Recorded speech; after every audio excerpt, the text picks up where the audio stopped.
I've got a Wellingtonian planted in the front of the house and I walk past it every day and I just look at it and I sometimes think, oh gosh, I planted that. And at other times I think, you beggar, you're a richer man than how old I am. There's something about the autumn that has always really inspired me. You can put oranges with bright nerine pinks and dark purples and reds, and then you got shocking orange foliage come through. And it seems to be that this time of year with the light, anything goes. A cucaracha, like I'm all day long. A cucaracha. You must be the first person to do carnival dance with an ophofia in each hand. Hello and welcome to Talking Dirty episode 15. Over at East Ruston Old Vicarage, looking an awful lot like the milk tray man, it's Alan Edward Herbert Gray, our happy and extremely handsome horticulturalist. Well, thank you very much. I have to say, sitting in cosy Cambridge, we have Thordis Maria Sophia Friedrichsen. And she always has such a lovely smile, everybody. Don't you agree? Hey? Well, we've discussed this before. It's an attempt to overcome any kind of RBF. Resting Exactly. bitch face. So keep that grin firmly fixed on. Also grinning and joining us for the first time as a guest on the podcast is none other than Ben Preston, head gardener at the wonderful York Gate. Hello and welcome to Talking Dirty. Hello. Well, unfortunately, I'm going to disappoint you this week because I've been listening to all the wonderful middle names of everybody, and I actually don't have a middle name. Oh, you're like Vanessa. I'm a Benjamin Preston. That's it. Short and simple. Okay, can we add one like Ben Bonnie If Preston? you like. Because you're a bunny guy, you know, good looking guy. I get called the ginger squirrel by my sister, so maybe the squirrel. I always think squirrels are my spirit animals, you know, hiding things away and forgetting where they are. So I'm down with squirrels. Now, I am ashamed to say I haven't been to York Gate, but I feel like I have, because ever since Alan Gray paid a visit, I have heard so much about it. So tell us, paint us a picture of York Gate and tell us a bit about it and how long you've been there. Well, it's a magical little garden, and I've been there just over 3 years. I'm now garden, so I run the overall site. I live there. I'm not here actually now. I'm actually at another location, but yeah, I live in the garden, so I look down on the white garden from my bedroom. It's a 1 acre garden that was created by the Spencers in the 50s, 1951, and bequeathed to Perennial, the garden charity, in 1994. And really, it's 14 garden rooms that have got all completely contrasting styles, and the backbone of the garden is absolutely amazing. I mean, I've completely fell in love with this garden when I visited with my mum 6 or 7 years ago, and I just love being head gardener there. I remember when Alan and Graham first turned up, and actually the garden was shut and I wasn't at the garden, and I turned up, I popped out to pick up something, and there was a rather large Rolls Royce parked outside the front, and Alan and Graham just running off. And Graham was wearing a bowler hat, and I remember Alan was, I remember his blue eyes actually. He was piercing blue eyes and a lovely shirt. And I chased them out the garden and managed to say, oh, come back in and have a look around. We had a lovely walk round, swapped cuttings and chatted about the garden. And then I promised that I'd go and visit Alan in Ruston, which I did the following summer. And so it was a great meeting and it was lovely. Obviously, I didn't know too much about East Ruston. I'd never been. And then from there, we sort of became friends from distance. We've only met a few times, but feel like know a little bit about it. But yeah, so York Gate's, I've got a wonderful team there now. When I started, I was the only gardener there, and I actually took on second trainee on Monday. So there's a team of 5 of us now. And I've got an amazing team. Mark Jackson, who used to be the head gardener at Newby Hall, is now the head propagator and nursery manager. I've got Jack Ogg, who was an absolute plant wizard and loose cannon. Planting things. He rode gardens when I'm on holiday, tucking geophytes into tree crevices and succulents where they shouldn't be. But anyway, he's the most amazing gardener. And then I've got 2 fabulous trainees. Andy, most amazing plantsman for his age. He's 22, and I mean, what he does, he's really pushing the boundaries with us in the garden.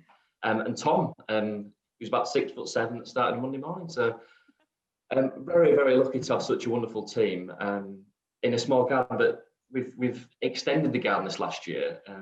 the garden's 6.5 acres in total, not that just for that 1 acre that Spencer's created. And I'm sure we'll talk a little bit more about that in the next half an hour or so. But it's been an absolute whirlwind, to be honest. I love every minute of it. When I first went to York Gate, and there was a house next door, I'd just like to just tell you this because paints a bit of a picture. And we got to York Gate, Graham and I, and we walked in. The place was immaculate. I have to say, it's one of the most well-kept gardens I've ever visited, but not in the way that it's in any way clinical. It's just very, very well kept. And as we left, I remember we looked at the house next door, which adjoins your York Gate. Ben, you now live there, I think, probably, but we didn't know at the time that that house was empty. And I just turned to Graham and I said, God, if you lived next door to York Gate, wouldn't you weed kill your drive? Talk about pressure. Very interesting. So that's actually, there was a lady that lived there. So she was called Molly Haw, and her parents bought that house off the Spencers, or bought that little plot of land in 1958. So seven years after the Spencers moved into Yorkgate, and they sold off the barn, and that it's about a half an acre to fund building the garden. And she moved into a home 6 years ago, and she offered Perennial first refusal on buying it back, which I did live there for a bit. I now live in the main house, but that is actually where the new cafe is, and we've had a full redevelopment, and we've completely re-landscaped the lot. So the weedy drive is now a new drive, and there's a new sunken garden, and yeah, and I think you deserve another visit, Ben. I can feel it coming on. We've created sort of we'll create a sand garden, which is a new concept to me. I saw Peter Corn talk at the Beth Chattel Symposium a few years ago.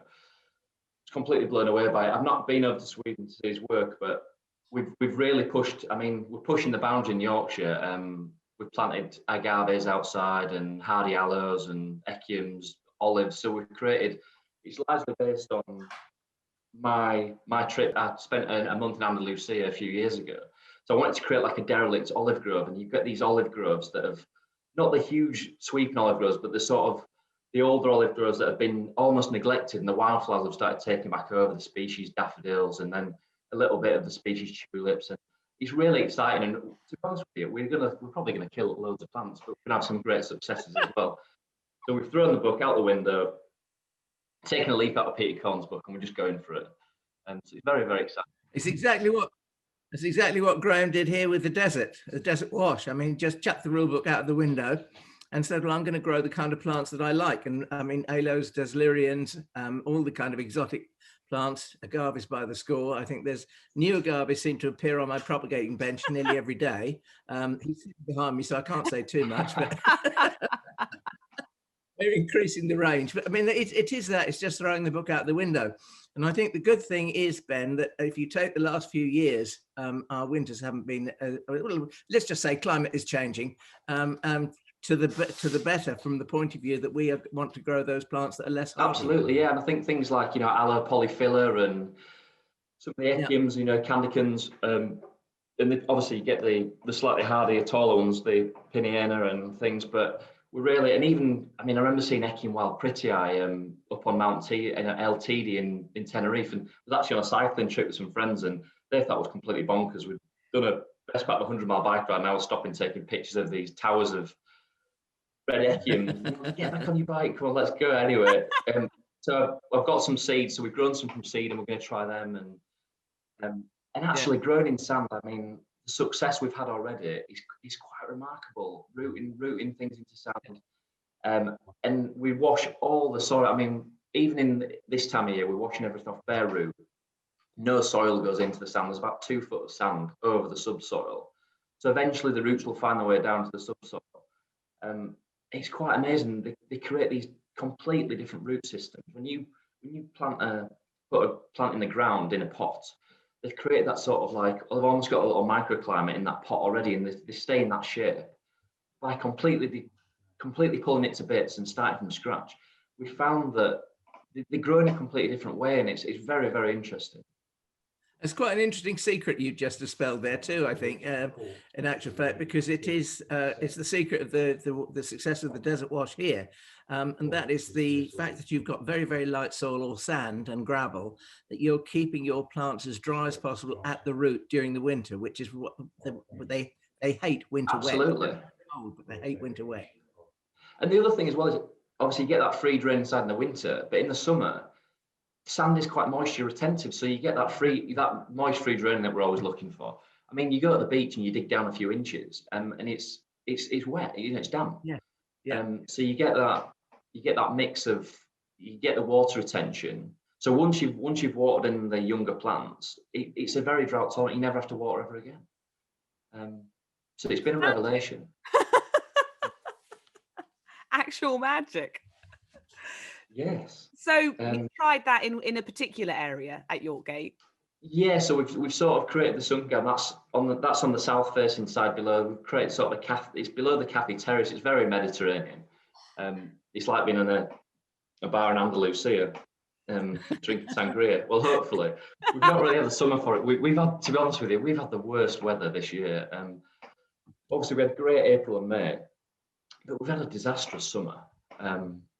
I mean, we'll probably get on to talking about salvias and dahlias and things, but I mean, they've just not performed with us. Yeah. I think down south you had a much better summer. I mean, June and July were just awful months. One of the great successes in our garden, Ben, is actually a gift from you, which was when we came to Yorkgate, you had a salvia there called Salvia atrocyanea, and I think you may remember you asked me where it was in the garden. In other words, I sort of thought there's a Christ, he's pestering me now to see that I actually rooted that cutting. I did. And I've got 2 plants of it growing in the garden. And one of my things that's happened to me this year with that salvia, because it has done so well, and if it's harder with you at Yorkgate, it's got to be harder here. And that is the fact that I've decided that I need it in larger groups. Now, I mean, it makes a wonderful impression anyway. Such a good plant, and those long flower scapes, they get longer and longer, and they curve like serpents. And you've got that blue with the black calyx and everything else, and they're just fascinating. They're not hugely showy, but they're boy, you don't miss them. And one of my things that I've made this, I took 40 cuttings 3 days ago. So I'm going to have 2 plantings, but they're going to be big plantings. So it'd be even better. While we're talking salvia, I'm going to mention the salvia to you. It won't be harder with you because I don't think it's harder with me, but I think it's well worth growing. You mentioned the fact that you've got this lovely propagator guy. Well, here's one to get, and if you can't get it, if ever I'm coming your way, I'll bring you one. And if you're coming down here, I'll give you one. It's called Salvia bullulata, and it has the most. I mean, Thunder saw it the other day. She came into my potting shed, and I was actually taking cuttings of it. And I said, look, this is what I'm taking cuttings of. And there in a glass jar was all the flowers I'd taken off the plant. It's got turquoise flowers. They really are that kind of very strange mixture, but they've got little lime green tips to them. It's a stunner. And it's a gorgeous plant, isn't it? Yeah. We do grow it. Oh, you do? We do, yeah. We've got a rather large collection of salvias. And I just bought the dark form off a lady called Sue Mann. Because he's got a very sprawling habit, and there's a much darker. So I've got the turquoise blue form, and then there's also a darker turquoise as well, which is, I've not seen it flower yet, but I bought a rooted cutting. Right. Yeah. You're right. It's quite a horizontal growing plant. It doesn't grow up. It grows. It's the kind of thing you put on a promontory where it can actually just do its own thing and go sideways a bit. Yeah, it sort of creeps through things. And I mean, I grew it in a pot in the herb garden. We had to put a few supports around it, and it sort of, there's a few things climb over each other, but it was it's a very odd colour, isn't it? Yeah, very odd colour. I want to mention the atrocyanea and that you're going to do a mass planting, because I've never seen it mass planted, and I actually set seed for us last year, did the atrocyanea. Yeah. Because we take cuttings from it, and it's the most amazing plant. It's got a tuber like a dahlia. We lifted it and moved it, and it's like, I mean, you struggle to get it in your arms. Huge tubers on it. But it set seed, and I sowed the seed, and we had great success, and I've got about 20 plants from seed, so we might get a bit of variation. And as you come into the new garden along the driveway, I want to create an arching hedge. So I'm going to plant it in an avenue. I'm going to plant all 20 plants and let them all get big. And the wall's about 2 feet high, and then I mean, the plant grows to about 8-9 feet. So Yes. hopefully it'll cascade so people will be able to drive under it a little bit. Who knows if it'll work. Well, I'm sure it will, because I mean, that's one of the great things, I think, especially in a small garden, you have the odd big plant. Because it's like decorating a room. If you've got a small room, you put one piece of big furniture or one big piece of furniture in there, and instantly the room feels bigger. And the same goes for a smallish garden, because it feels like a jungle, and you don't see all of it at any one time. I mean, I was terribly inspired by York Gate. One of the ideas that I came home and actually copied, I stole this idea from York Gate, and that was to plant the weeping grey cedar on a wall and just let it cascade on the wall. And I've done it here next to our garage. And the reason I did it there was because there's not much space on that wall because of getting cars in and out the garage. And I just thought, what a tremendous idea. And I thought, why haven't we seen this done before? And this is where when you go to a garden, you see a good idea like that, you suddenly think to yourself, well, this is a special place. There's going to be ideas here that I can beg, borrow, or steal. And I stole that one. Well, the most amazing thing coming into your garden was them whopping great brugmansias. Yeah. I just couldn't. I mean, pot displays. I mean, I love pot displays, but I mean, obviously you're the master of pot displays because they are ridiculous. I just thought, where the hell does it keep them? And then obviously you've got that greenhouse that's hidden in the centre of the garden. Yeah, we have, but I mean, everybody thinks that they are. I haven't seen them grown as big as that anywhere else, I have to say. But they're not difficult to do once you master it. And I mean, it is a matter of, at this time of the year, we're taking them out of the tubs, we're root pruning them, top pruning them, and until we get them into the greenhouse, allowing about a foot of growth for them to grow up towards the glass next year. And then it's just a matter of timing. They always look as if they're going to die. They never do. And we increase the heat a little bit in late February, early March, and give them a feed. And they just burst into growth, ready to come out sometime in May. And we take them out, stand them somewhere sheltered to harden them off, and then off we go again. So, Ben Preston, we've obviously already delved into some of the plants that have kind of been a feature of your year so far. But what else have you brought for a spot of show and tell? Well, so I'm going to start with Salvia, and another Salvia. We won't go. This is actually, I'm going to hold it to the screen. I'll describe it as well for the podcast. This is Salvia Envy. And it's one that I went to Jimmy Blake's garden over in Ireland last year, which, if anybody's not been to Jimmy Blake's, I mean, that is a serious plantsman's garden. And his sister's garden down the road, June Blake, about 40 minutes from Dublin. And it was my most inspiring visit last year. And anyway, we went around with a pair, in fact, not with a pair of snips. I think he just went around the garden and said, "What do you want cuttings of?" And I had to drive back to England and get the ferry back. It was about 5 days. And he got a shopping bag, put a bit of water in, and we went around and snapped some bits off, and nearly everything rooted. This was 5 days after the bits of plants were snapped off, which is a lesson, I suppose, for propagation. But this is Salvia Envy. I'm just going to hold it a bit closer. It's got a dark calyx, like it's almost like an Amistad or an Amonte, but it's got a red flower. And it's the most gorgeous upright plant, and it's almost somewhere between like a Salvia fulgens and an Amistad. It's from Mexico and Bolivia, and they're not quite sure of the parentage. It's a sort of a natural hybrid, but it is the most gorgeous Salvia. So that's Salvia Envy. So thank you, Jimmy. It's on the list. And what else have I got? I've got 2 plants here from these. So these were cuttings when I visited Alan. And the first one's a Strobilanthes. It's wilted a bit. I picked it last night before I came. And it's the Diariana. It's actually from Myanmar. It's a very difficult plant to actually overwinter. I manage it, but it needs very careful watering care over the winter. If you overwater it, you'll kill it. And I know several friends of mine, they've been to the garden and they still have this plant, this Strobilanthes, they still have it as their must-have plant, and they've had it and they've killed it. And is that Strobilanthes I can see in your greenhouse? Yes, keep your hands off it. Well, it was interesting because when we were walking around the garden, one of your regulars, I can't remember his name. Is it Lionel? Yes, it was Lionel. Yep. He said, we had a cutting of this, and he said, good luck with that one. You've got no chance. Well, anyway, I've got a lovely pot of it by my back door, and it's doing very well. So it was from a cutting. It was a year before last when we came. So yeah, so it's doing very well. So I snipped a bit off last night, and it's got a lovely underside leaf. It's almost got this. It's faded a little bit. It's almost got like a bioluminescence to the leaf. Yeah, it's sort of like a shimmer. It's like purple and pewter.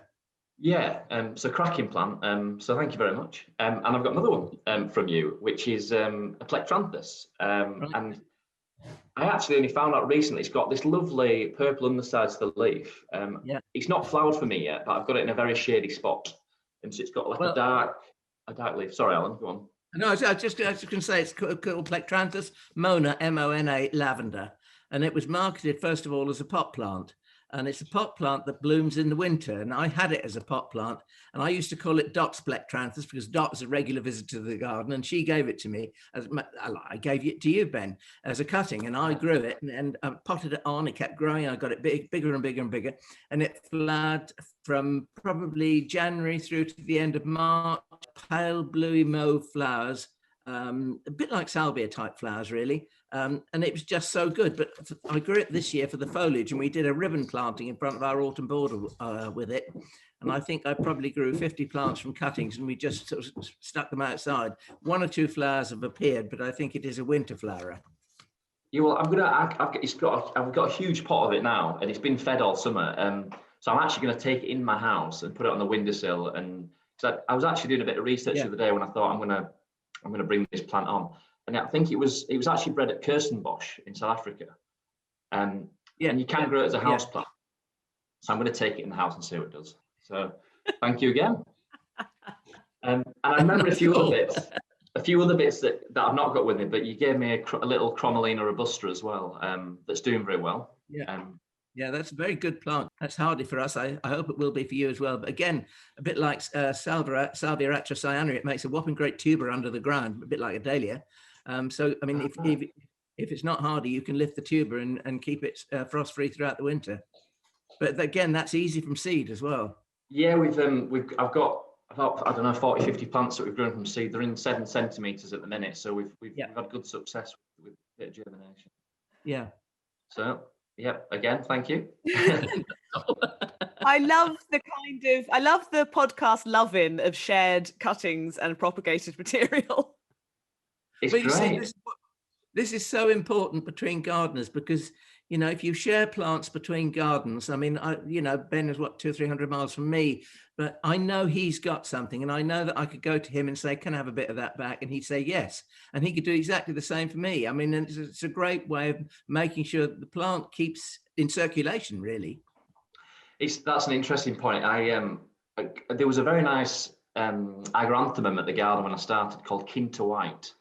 Yeah. Which is it's not QU, it's QI, so it's a funny spelling, Qinta White, and it transforms from sort of it goes through multiple stages. It almost looks single, and then it goes double, and then on the plant you get these multiple different flower forms. Anyway, I didn't have a clue what it was. It was in the garden, and I found out what it was, propagated it like mad, and then I gave them all away, and then I killed mine last year. So I was ringing round at the start of the year to friends that I'd given them to, like, that plant I gave you, can I either have it back or have some cuttings, please? I managed to get the plant back. It's strange when you talk about how plants, their flowers actually change, they metamorphosize from sort of single to double. And another plant that does that was given to me by Helen Dillon from her Dublin garden. And it was an Abutilon. And it was a double pink one. And it has this horrible name, Victorian Lady, because it's got big sort of flowers that look like a big skirt, I guess. And she gave me a cutting of that. My cutting only ever had single flowers before I killed it. I didn't mean to. one of those things that happened. And I've been trying to get it ever since. So if anybody's listened to this, or if you know anybody, Ben, that has this double flowered Abutilon called Victorian Lady, please, can I have a cutting? Well, I've never heard of it, but send me a cutting as well, if anybody's listening. This is like that elusive sea eagle peach that Joe Whitehead was trying to track down. Yeah. I've got a funny story, actually. When I was listening to Joe's podcast the other night, I was thinking I was told Thordis this the other day. I was actually in the shower listening to it, and there was a bee or a wasp on one of your behind, in the distance behind one of you, and I absolutely was convinced that there was a wasp in the shower with me. And I was moving around thinking, where the hell's this wasp? Anyway, I rewinded the podcast and clearly it was on the podcast. And then it happened again. I don't know who else's program it was on, but there was a buzz past the microphone, and I was swiping around in the shower. One of us has a resident fly or bee. But it's quite funny anyway. At this time of the year, we get lazy queen wasps in our office, and they go into crevices or something, whatever they find, to hibernate for the winter, and then they come out after the winter, and they're these great lumbering, lazy things buzzing around. And I thought it was a bumblebee the other day, but no, it's a queen wasp. Right. Maybe it was you. Yes. So what else do you have for show and tell, Ben? I've got one last thing, which was mentioned on one of the other podcasts, but it's my favourite plant at this time of year, which is Acer Aconititolium, which is just the most magical plant at York at the minute. I am looking out the window, you can see it down the garden. It's just glowing. It starts kicking in a little bit before everything else starts to turn, and it creates this kaleidoscope of leaves under your feet on the path that we actually don't blow away because they look so good. And I brought a few. They're actually going to be great. I picked them up off the floor last night, but this is the leaf. And you get these different shades of red through to yellow. Obviously, it's got a leaf like an aconite, and it is just, I think it's a must-have. And there's the one at York gets about, I think it's about 15 foot, and it got a really good branching habit on it, and it's just a glorious plant. So I just thought I'd bring that one up again because it's such a good one. I'm glad you actually said that, Ben, because I've got a couple of Acer Aconititolium in large containers, which I've had in what we call our secret garden, which is a very shady area. Went past the other day and thought, gosh, I must take a photograph of that. It's just starting to turn. It was bright golden yellow, and there's one little piece where we get a shaft of sunlight shining on it, and it just looked magical. But I'm glad you mentioned it, because I've got an area just behind the house which we're taking a couple of trees out and opening it out and putting some more light in it. It's very dark, woodsy at the moment. So dark it's a bit difficult to plant in it, and it needs to be dappled sunlight, which it will be after November the 11th, when the tree fellas come in. And I was going to put these aconiitums in there, and I think I'm going to have to move them further back than I originally intended, because if they grow to 15 foot, they're going to be quite statement type plants, aren't they? Yeah, definitely. Yeah, they're going to. Well, it's at least it's a good 15 foot, but it's got a lovely. There's lots of room underneath it. You can crown lift it, and you can. Yeah. If you're delicate with them and train them right. I mean, it's been trained very well long before my time at Yorkgate. Quite an important thing you just mentioned there, especially in a small garden, and that is crown lifting of trees and shrubs. Because if you don't do it, you're missing a trick, because there's a lot of those plants that you can crown lift. You then gain the space underneath to get extra interest in your garden throughout the seasons, really.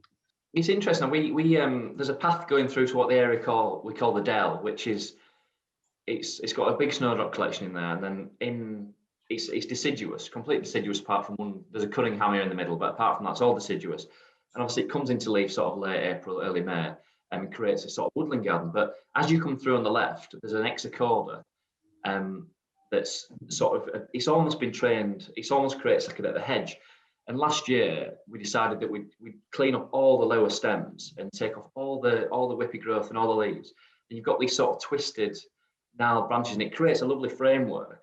Yeah. Also, what it's done is it created a pocket underneath for planting. So we've got, I think, what have we got in there? I've got Beginia ciliata and Pulmonaria Huntingbrook, which is from June Blake's garden over in Ireland. But it just creates that another area. And before, it looked great before, but it just gives more interest, and you got the naked stems and then a planting pocket. So and I think important at Yorkgate. That's another point that I can mention about Yorkgate, and which struck us, both of us, was the fact that the plantings, and I mean, I know lots of it was started before you, Ben, before your tenure of the place, but the planting in general consists of plants that you don't usually see. So there's outcommon about Yorkgate. You've been practicing that one? No. Do you know what, though, that crown raising thing, as you know, I'm by far the newest gardener of anybody involved with this podcast, and I get so many ideas, and it seems like such an obvious thing, for someone who gardens in a small space, but that is absolutely one of the things I've now got to start thinking about, is what planting opportunities have I been missing out on by not thinking about that? So thank you. Not at all. People always say to me, "Oh, Yorkgate's full. It's full to the brim. How can you possibly plant any more there?" And I just think you're absolutely wrong. Yes, it's full, but there's the layers. There's all sorts of pockets that have not been developed. Or there's mass plantings of things that can be thinned out, and there's still. I mean, as you said, I mean, the garden was absolutely immaculate when I took over the keys.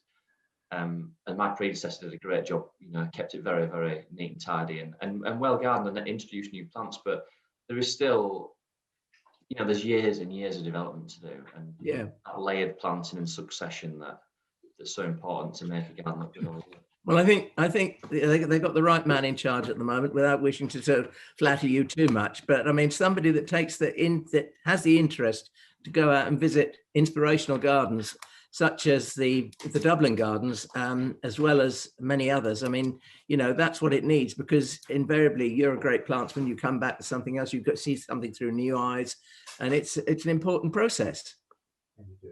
Yeah, it's. I mean, I think there's a lot of gardeners that don't go and visit other gardens. Yeah. I mean, it's good to look at your peers, and I mean, I'm very, very critical of my own work and other people's work.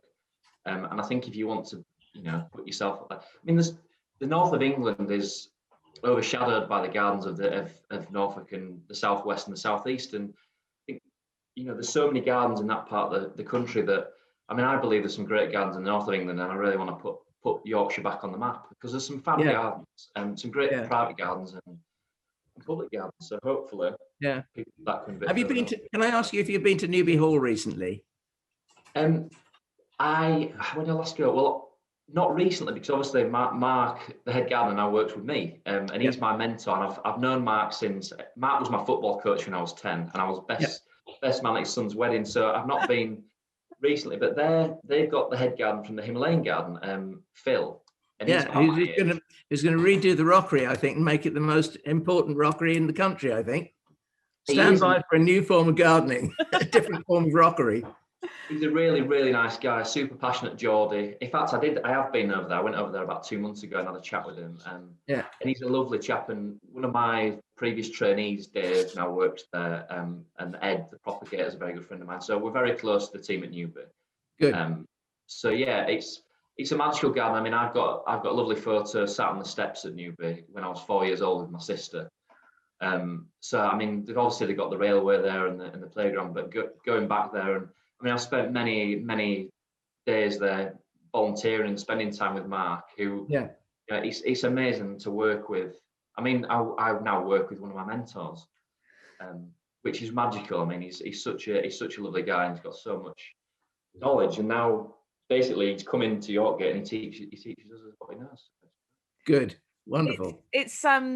It's kind of almost like what this podcast is about, is being able to spend time, albeit possibly through listening to a podcast or watching it. Certainly for me, the joy of being involved in it is trying to absorb from people who know so much. And that obviously is the joy of being able to work alongside real great plants people. Or, Alan, you talk about Granny Gray, the knowledge that you kind of absorb by spending time with these people. It's amazing, actually. I mean, we all do it. I think, subconsciously you're absorbing knowledge and you don't even know that you are. But I mean, it will come to light when something in your brain or something you're talking about suddenly triggers, and off you go. Wow.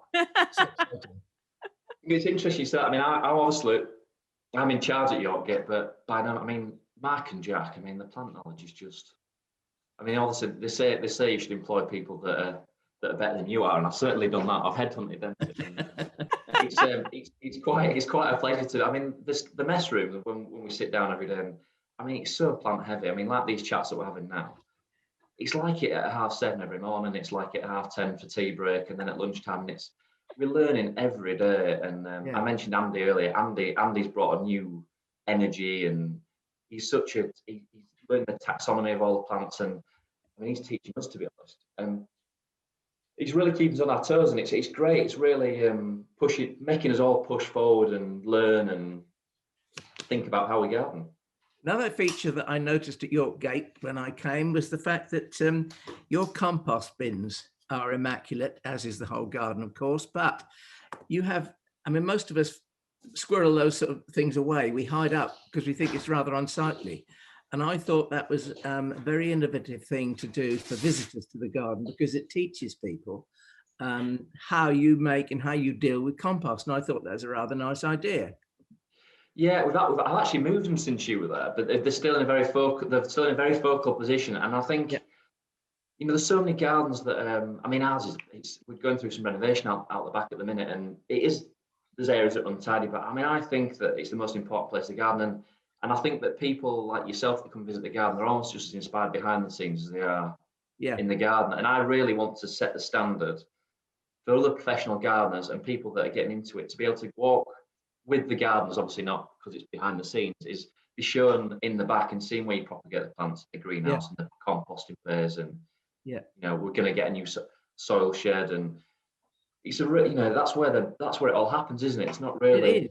Yeah, it is. I know when I'm up in my potting shed, you know, you can always tell the keen gardeners and the nosy snoopers, I have to say, because you know there's always some of those, but they just want to get into the potting shed, and they stand at the door of my potting shed, and I'm in there and round the corner, and because they can't see the whole shed, they can't see the whole of the inside, and they sort of, is anybody there? It's just a way of getting in and sort of seeing. They love to see the old tools all hung up, and I mean, they're often not as clean as they should be, but I mean, that's all part of what they like to see, that what's going on behind the scenes. What are you doing? I'm taking cuttings. How do you do that? You know, it's off we go. Well, also, your potting shed is the best dressed potting shed in the entire country. I mean, the baskets, the sieves, the trugs, they're just everywhere. No, I've definitely got a potting shed envy. I remember, in fact, I ventured in there on our visit, and I was blown up. I mean, it's such a good space. Absolutely. And a wood burner for those chilly days. Yes, and a wood burner, yeah. What more could you want? Well, there's a lovely old saying, you know, and you two should remember this. It's no good getting old unless you get artful. You're the master of it. Not that old. You got artful early. Yeah, I did. Now, talking of wanting things, I feel a spot of FLOMO coming on. And actually, I'm going to start, as I generally do, and I'm going to start with something I saw on your Instagram, Ben. People need to check you out as the cycling gardener. I have a real place in my heart for verbascums. I love them. But I have never heard of verbascum roripifolium until I saw it on your Instagram. So can you tell us a bit about it? Yes. And it's a new plant to me. And in fact, it's interesting you mention this, because actually I sent Derry Watkins an email last night. So it's a Derry Watkins introduction, and it's a very airy verbascum, and I actually got it at a plant fair from, in fact, Ed at Newby's mum owns a nursery called Through the Garden Gate that's over by the coast, and she grows some amazing plants, and she'd got seed from Derry Watkins, and I'd seen this plant, so I'm hopefully going to collect my own seed. But it's a gorgeous plant, and sort of the buds before they open are like an origami parcel, like a little yellow origami. But they open up on a morning, and by the afternoon the flowers are gone, and then they open a new set of flowers every day. So it works its way up the stem, and it's very airy, like I don't know, like an Althea or a tall verbena. But these flowers are very dainty, but yeah, definitely you should grow that next year. Derry Watkins sells the seeds. So Ben, what's your FLOMO? My FLOMO is a little bit out of distaste for overbred Delphiniums. I'm sick, and I absolutely love Delphiniums. I think they've got glorious plants, and we've got the biggest bed in the garden. It's in the centre of the garden. I mean, I've 3 summers now. I've seen the Delphiniums snap in full bloom due to a heavy downpour or some wind. I think they've just been overbred.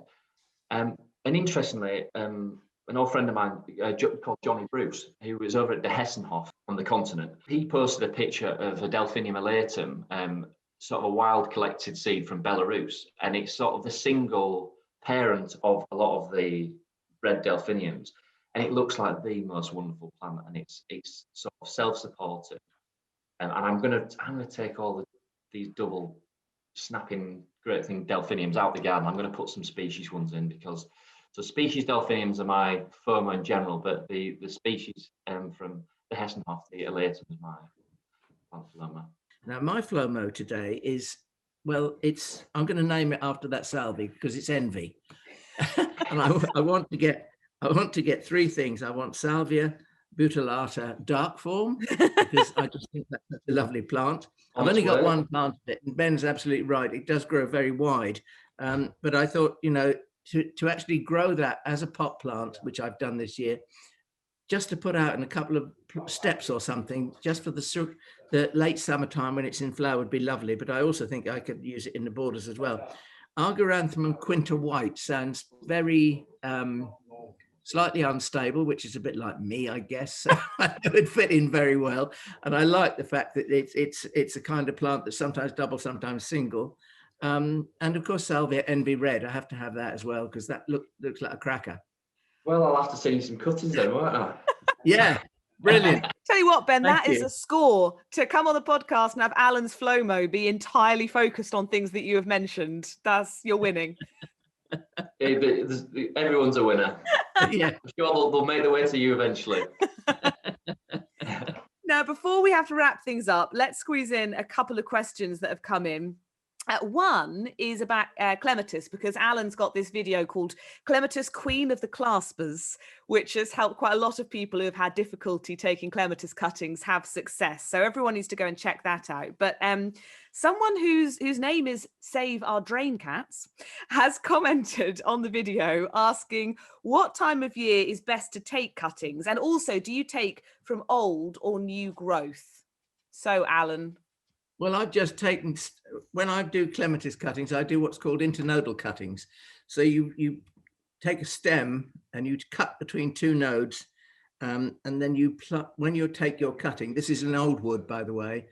When I take my cutting, I push it into the cutting compost so that the two buds, or even if they're not really there, but where the nodes are is resting at soil level, and then you just leave them. I mean, it's as simple as that.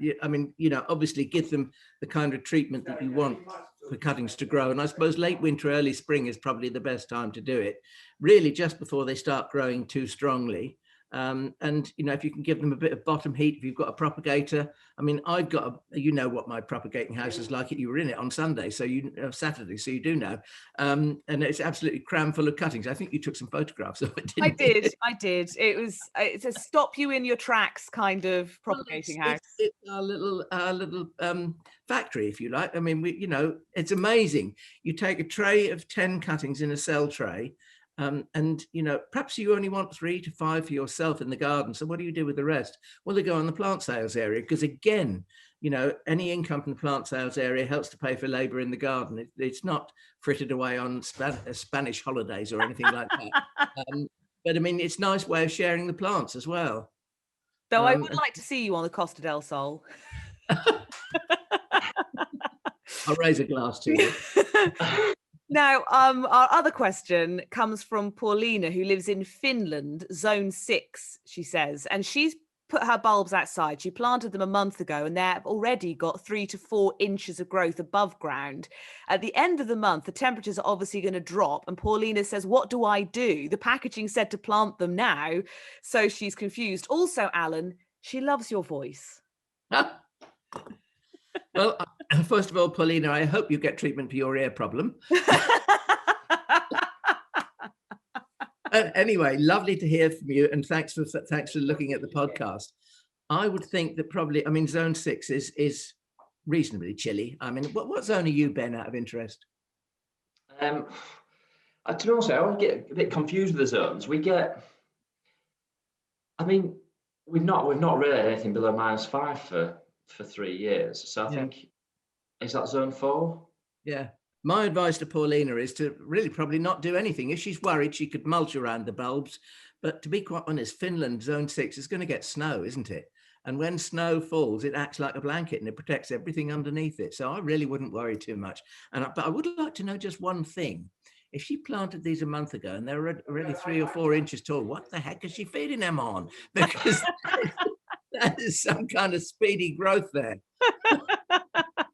She's planted triffids. Yeah.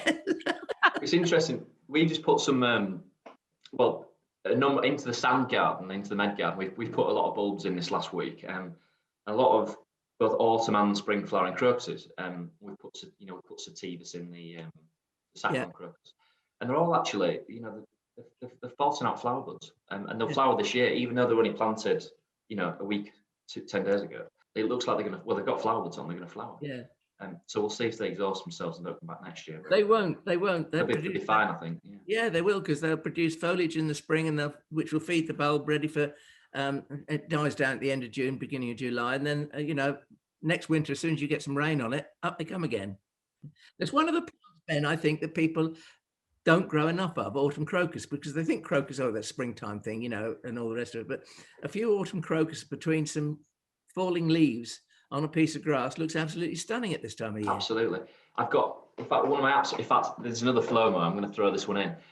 Crocus benaticus. I mean, absolutely, what a plant. I mean, I'm a member of the West Yorkshire Alpine Garden Society, and there's a few of the members grow the straight benaticus, which is purple, and then you get the snow bunting or snowdrift, which is a lovely white one.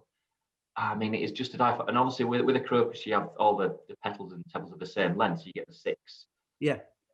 But with the benaticus, there's only 3, so you get the inners are shorter than the outers, so that you just put the three outers, and it is an absolutely gorgeous plant. I remember down in Kent, Adrian Cooper. I mean, if any of you get a chance to go to Adrian Cooper's garden, the guy's a genius, and he was originally a geologist, and he's got this amazing greenhouse he's got a cactus greenhouse, and he's got all these different stones. He's got like a Namibian quartz zone.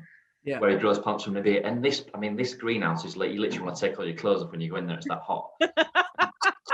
So and he's the most lovely guy, and he runs the Kent Alpine Garden site, and he's really rejuvenated sort of that club, because there is there's not many young people, especially the Alpine Garden Society clubs. I'm until Andy, my trainee, joined, I was the youngest member by about 35 years. Which it's anyway. Adrian's got this drift that they've naturalised under some birch trees, and he's got this drift of Crocus benaticus, and that was some serious plant envy right there. Yeah, I bet. I'll put it on the list, Ben. This reminds me of a football match or a gig where people might leave a little bit early to try and beat the traffic. I suspect there are a few people who thought we've got onto the question part of the podcast. I'm gonna ditch it because I've got something to do. And the people who've stayed just got that little coda, that little extra bit of planty goodness at the end there, Ben. You snuck in another plant. Okay. Well, this has been a riot. Ben, thank you so much for coming and joining us on Talking Dirty. It's been great. Thank you very much for inviting me on. It's nice to see you, mate. All the best. Very good. I'll see you soon. I expect more cuttings to be changing. Yeah. They will. Happy gardening. Happy gardening, everybody. Bye. I swear that plant has grown 2 inches over your right shoulder. Alan, you haven't been up to Burley for a couple of years, have you? Been up this early? Early. Been up to Burley. I think it might be a gold watch. I tell you what, I went into the settings and discovered there's a thing on Zoom where you can improve your appearance. So I dragged that bar right to the end. What happened? Sadly, there was no discernible difference, but I'm hoping I will just end up looking better.